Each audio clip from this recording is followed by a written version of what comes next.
Oh, geez.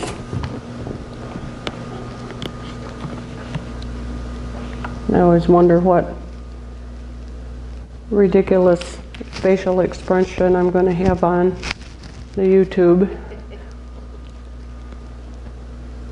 I always get one, just saying. So, I really don't think this is going to be a long message. And of course, you get hit with all sorts of things.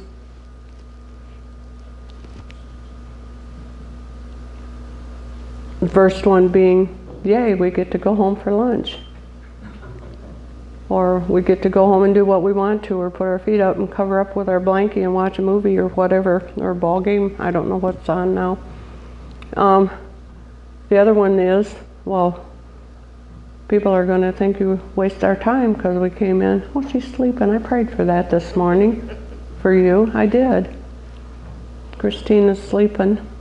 Aw, that's so sweet, and she's so sweet. So I was seeking the Lord about this. I guess I should mention the numbers that you mentioned. The meaning of number 33. Okay, we'll go to that really quickly. Seeing how we had 5 of them actually. Did you see that? 33 people and 333. I thought that's kind of cool. Call to me. This is Jeremiah 33:3. Call to me and I will answer you and show you great and mighty things which you do not know. Isn't that neat? That's cool. The meaning of the number 33 is connected to certain promises made by God. The 33rd time Noah's name is used in Scripture is when God made a special covenant or promise with him.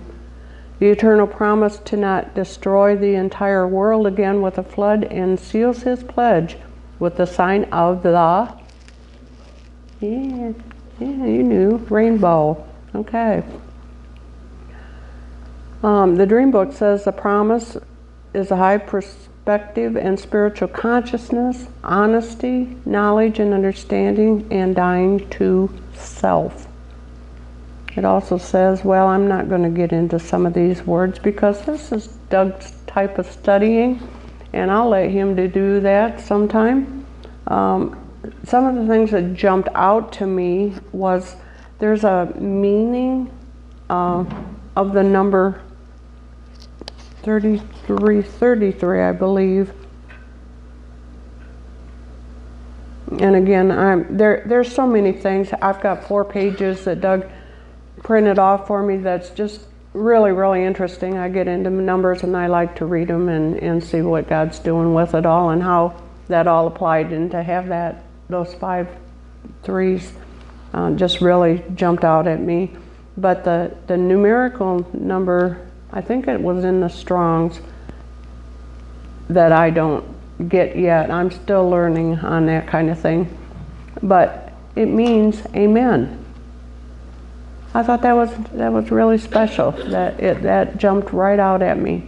So anyway, I'm going to let you share about that kind of thing, okay? Okay. So this morning God changed the worship. Not all of it, but a whole bunch of it, a good half of it. He changed, he eliminated it. And gave me resurrection power. And so I added that. I spoke with Adam and shared the change that we have.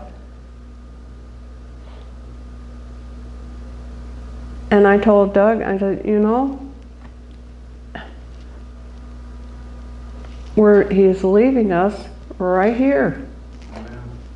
What are we going to do with it? And the first word he told me to start out with is, now what? What are we going to do with it? I'm not going to stand up here and tell you what to do with it. How's that? I'm not the teacher. Well, I can teach. But today isn't that. He has a word for you, and it'll come in a minute or so. But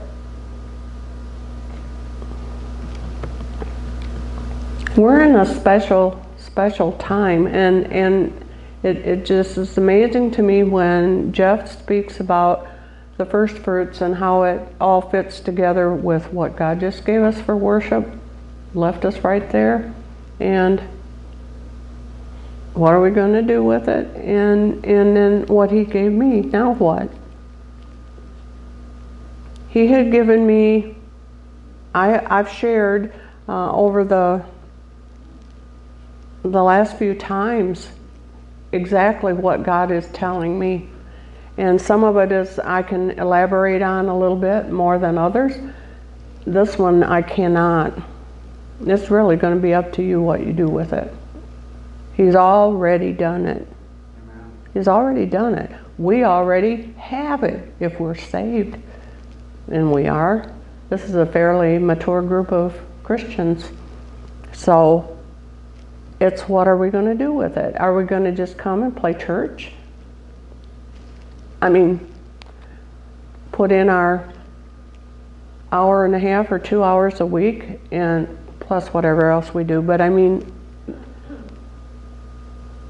that all looks good, but there is so much more. Amen. And that's, I think everybody's wondering what's going to be happening in our country. I mean, I believe God's going to save it. I believe he's going to overturn Roe versus Wade. I believe that's all going to happen. I declare it. It's going to happen. A lot of people are declaring that. A lot of voices are out there, and I don't know how much you people listen to other voices. I listen a lot. I listen to the Lord, but I listen a lot of speakers, a lot of them, because God is huge. I mean, he's just huge. And all of us are very capable of receiving a word from him, or words. You know, our lives are his, and he can do with us whatever he chooses, and he can use whoever he chooses. So I listen, but I listen for his voice within the speakers that I'm listening to.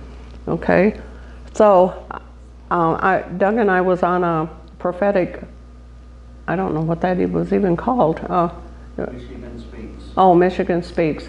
We were on that on Monday, and there was one thing specifically that I probably shouldn't put it out there because I don't know exactly what God's going to do with it. At the same time, I feel led to share it. So I cannot give you an explanation, and I cannot tell you where it came from, other than the person that I heard it from. I trust, I believe. I don't know if it applies to our nation, if it applies to us personally, if it applies to us as Christians. I don't know. Okay, so get that. I do not know that. But there is a 2-year window. How it applies, I have no idea. I don't know how it would apply to anybody. Just saying. That has jumped out and gotten my attention. I will be paying attention to that. I will be watching that. So anyway, I want to just take a couple seconds, and I'm going to share again what he's done, because this is what I shared with them, because they asked for is God here? Is God in Michigan? And I said, yes, he is in Michigan, and he is moving in Michigan. And I've got a whole lot of stuff that I don't need, that I don't know where I put it. So some things just don't change, do they? Oh, gee, really? This reminds me of, I can do it by memory because he spoke it. And when he speaks something to me and opens my eyes, I don't forget it. And in July, in August, there was a definite ending.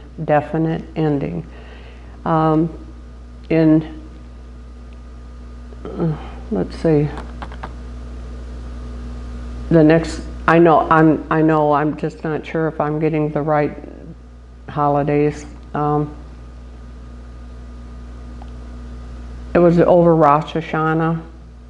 The first one, I know it was September 5th. It was the first time I shared, and I shared the prophetic act about the apples and the honey, and that seed, and also the one in the following week when Jeff shared the head of the year with the pomegranates, which we all partook of. That another prophetic act.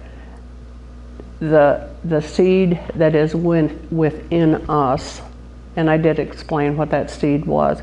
The seed that is within us will bring forth the harvest. Again, what are you going to do with what we just did? Not we didn't do it, but we worshiped, we sang that, we blessed the Lord with our soul, all that's within us, we blessed the Lord. I mean, not that words, but then we went into resurrection, no, not resurrection, Revelation. It was an R. Revelation song with, wow, God. I mean, worthy is He. Lord is worthy. And then we went through King of Kings and just exactly what Jesus has done and how we are the church and we have the resurrection power. Again, I can't say that enough. We've got it. We've got it. What are you going to do with it? Okay. Seeing how I can't find my list. We went from there to another change, another shift in the spirit in October. November, we did a united. I'm sorry. I just coughed into that. So, whoever's listening to this, I apologize. Oh.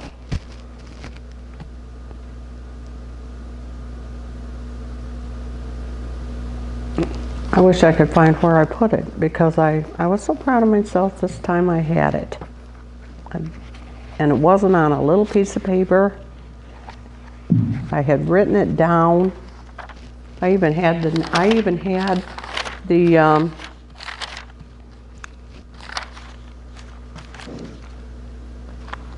okay. Here we are. Going back. August and ending September, priestly garments. The eternal seed within us is bringing forth the harvest. We did the prophetic act, which I just told you. The following week, we did another one.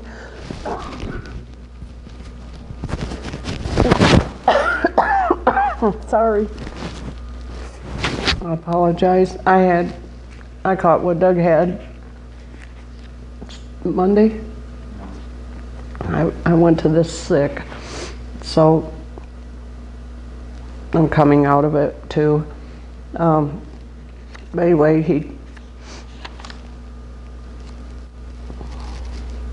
I need a tissue.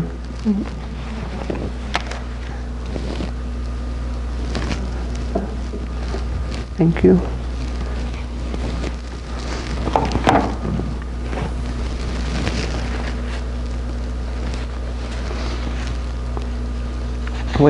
We shared about the 5782.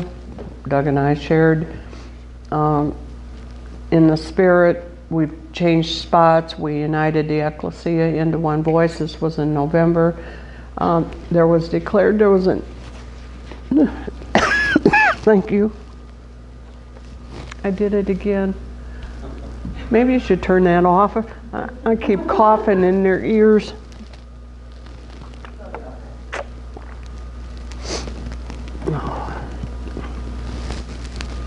There's just whatever comes with that, there's a tickle that is right there. Do you have a tickle? Right there.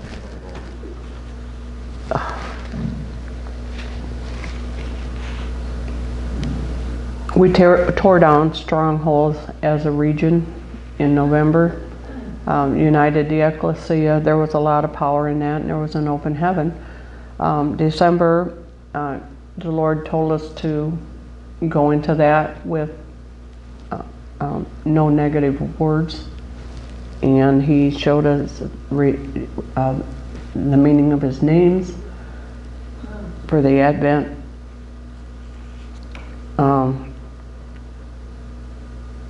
He gave us lip balm, I believe, to anoint our lips. I'm trying to remember everything that he has done each and every month before first fruits. He has given us a significant thing, and again, it's interesting because we are at an ending. That ending is there. There it is again.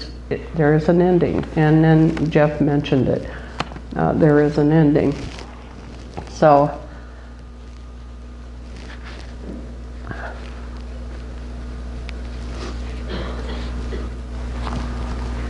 I'm going to mention something that is controversial, that is not my style, but again, I feel led to.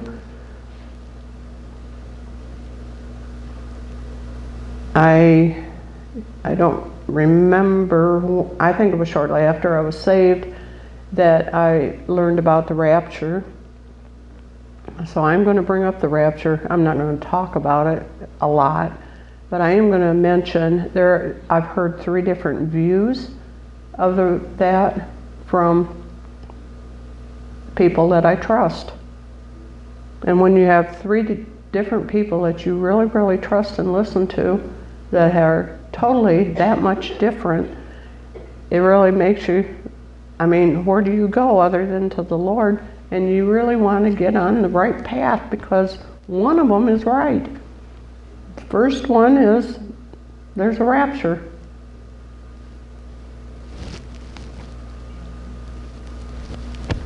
We're a mature enough group of believers and we've been taught.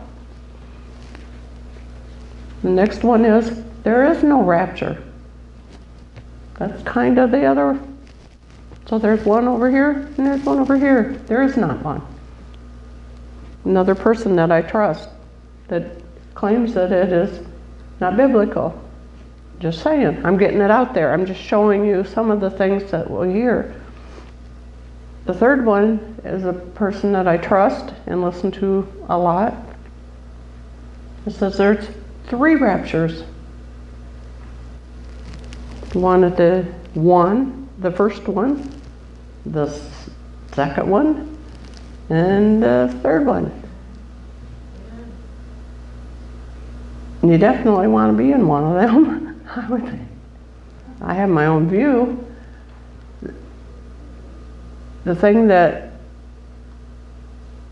my view, I'm not going to tell you, I can't teach you the whole thing right now because that's not what the Lord wanted me to do, but I am bringing it up. I believe in the third one, the one with the 3. The first one, or the first ones that will be raptured are the ones that have that intimate relationship with the Lord and are in. So anyway, that one. Then there's going to be a couple, 2.5 years, and another one. And then there's going to be 2.5 years, and that's going to be the last one. That one sounds, the reason I believe in that one is because it was proven scripturally through the scripture. And I believe that until the Lord shows me something different. Just getting it out there, not trying to change anybody's mind, not at all. All I want is, at my age, I got to the point where, Lord, what can I do? Because I don't want, I know way too many people that I'm not even sure would make the third one. Let's put it that way. A lot of them. I'm not real sure. I think I know a lot of people that wouldn't make the first one. I'm not sure I would make the first one. That's what I'm aiming for. I would like to go first. Today's good. It's cold outside. I bet I wouldn't be coughing up there. Well, anyway.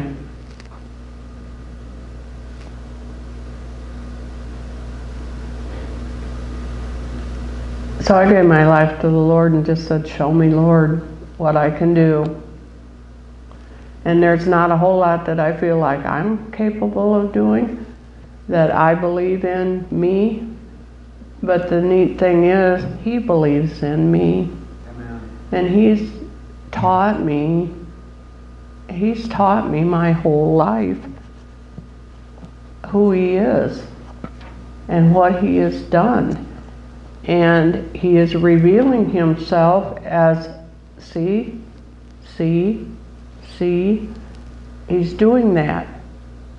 Now I'm getting the head knowledge through ISOM, and I'm understanding more and learning more, because that's really important. And I would like to be able to get up here and speak like Jeff and like Doug and like Salvador and Shelby and Tina and everybody else. I'd like to be able to really speak well. But for now, He has given me the music and sight, and I see we're coming close to a spiritual battle, and that's what I believe the church is, what God's preparing us for. And to be ready for that, it's like the Army going to boot camp or whatever. You know, there's certain things you need to learn. We have said over and over about, got to read this book, got to read this book. Well, I'm going to say it again, you got to read this book. You got to know what's in it, because that's what it's all about. That's Jesus, right here, in there. You know, and people will talk ways, and I don't talk the Christianese. I just don't get it. I don't like it. I don't know that language. I know what He's shown me. Okay, and I know that He is real. He has not ever let me down. Last week we sang Goodness of God, and it starts out with, I love you, Lord, your mercy never fails me all my life, right?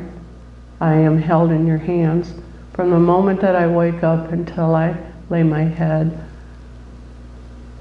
I will sing of the goodness of God. That's my inside. That's my spirit man. And I can sing that with all my heart. I can sing that with all my heart. And I think that's what He wants for everyone, to know the goodness of Him. Because what we do and what Satan uses against us is our eyes. And we all know we're supposed to walk by faith and not by sight. But that's easier said than done. It really is. I mean, anywhere from tailgating to somebody talking behind your back to whatever. And those things that he uses against us, the depression, taking a loved one, it's stuff that we see with our physical eyes. And I shared that because what the word that he has for you this week or this month, to help us through it, because I believe he's assisting us because he wants us to succeed. He is for us. We're the ones that get in the way. He wants to teach us to use our spiritual eyes. That's my heart. He taught me that way from the beginning. Now he's teaching me for the head knowledge. So I understand how that works with the spiritual vision. And I don't have the words to explain it, but he led me to a person that does know how. And so I'm not going to, I don't know how much sense I'm making here. Part of me, I'm not sure I've got my whole mind working again from not feeling well. But Andrew Womack, do you know? I don't know if you listen to him or have heard of him, but he's a speaker that I don't listen to a lot, but occasionally I'm led to.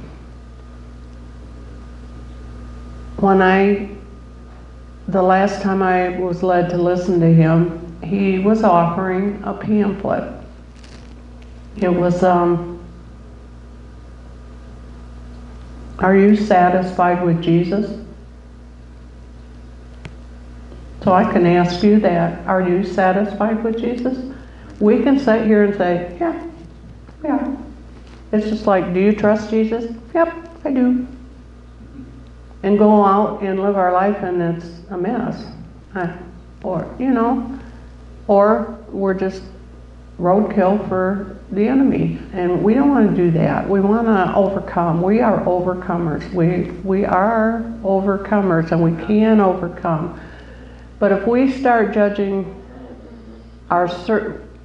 Jesus by our circumstances and then grumbling about it, we probably aren't real satisfied with him, if you think about it. So anyway, he wrote this little pamphlet and it was free for the asking. So I'll send some. I like to get online and do that kind of thing. So I sent for one, and normally they send a confirmation back or something little, so I know I've been successful. They didn't. And then I thought, and then our ladies group, I thought, well, that would be a good thing for us to go through, and it'd be free, and it would be, that'd be a good thing. So I ordered 14 of them. Well, nothing came back, and I thought, well, I wasn't successful. I guess I'm not supposed to do that. And then I decided, well, I'm going to try one more time. Well, this is a little bit like the pomegranate lip balm.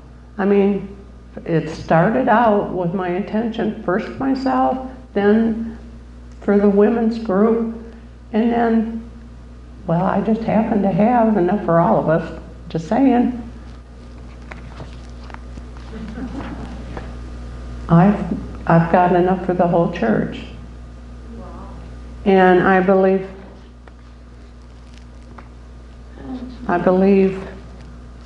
we're supposed to read it. It's a quick read. I've read it 2 or 3 times. There's a couple things I'm a little different on. He will share that I do not pray this way because it's already done type thing.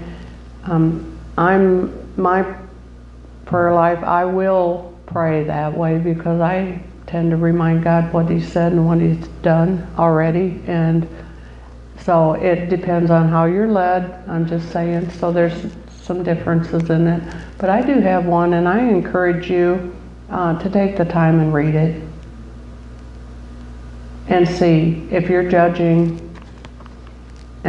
if life through a worldview or a spiritual one. Okay, and I think this will help all of us. I'm gonna keep mine. I'm gonna read it again. I don't know how much help this has been to you, but I think right now what God is saying is it's time to bless Him, realize who He is, what He has done, and what we have in us, and then let's go out and overcome. And that's about the word that I have. I know it's not extremely long, but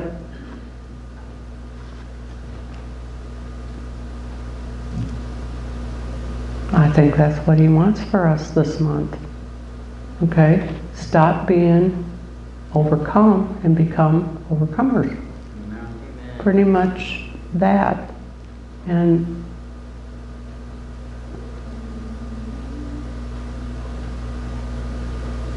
how is your voice? I mean, so you can sing a little bit?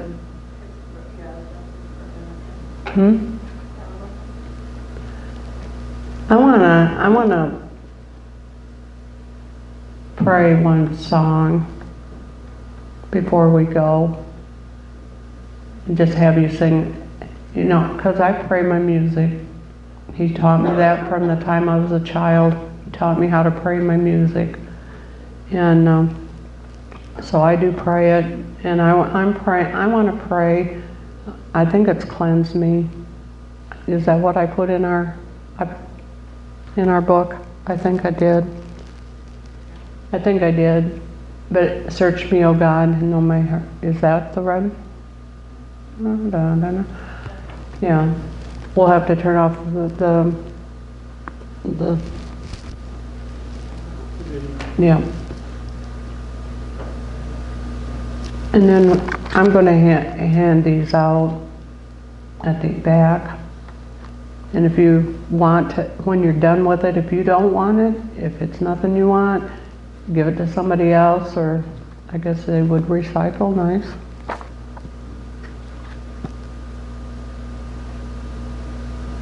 Okay? Okay. And then we'll bless you afterwards, okay?